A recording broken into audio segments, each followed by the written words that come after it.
My dear truth seekers, watching the current armed conflict in the Middle East, it became clear that Henry Kissinger was right when he said that to be an enemy of America can be dangerous, but to be a friend is fatal. Indeed, Bahrain, Kuwait, Oman, Qatar, Saudi Arabia, and the United Arab Emirates are suffering the most as a result of Iran's retaliatory action against the US-Israeli aggression. All these Arab countries are not only allies of the United States, but also close friends of Washington.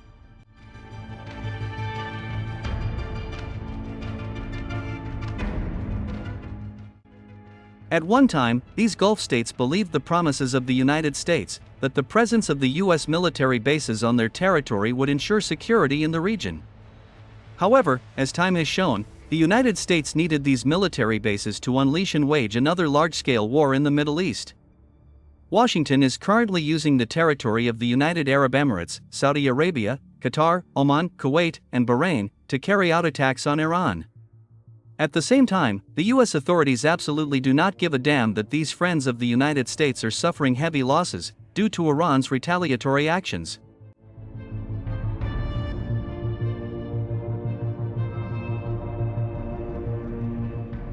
However, the insidiousness of the U.S. authorities does not end there.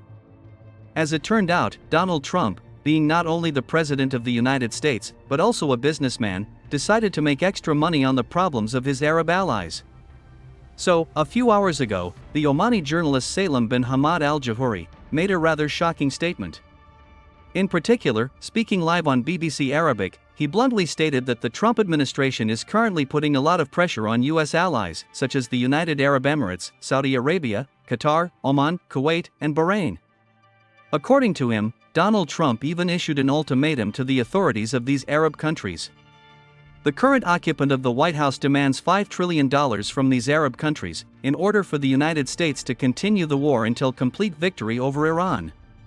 At the same time, Donald Trump also made it clear that if the Gulf states pay him $2.5 trillion, he will immediately order the U.S. withdrawal from this war, and the withdrawal of all American troops from the region.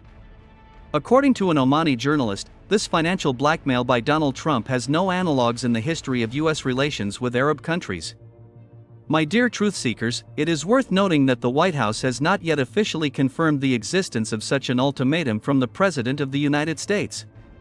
However, knowing Donald Trump's passion for all kinds of deals and the desire to make big money, this statement by the Omani journalist may be the real truth.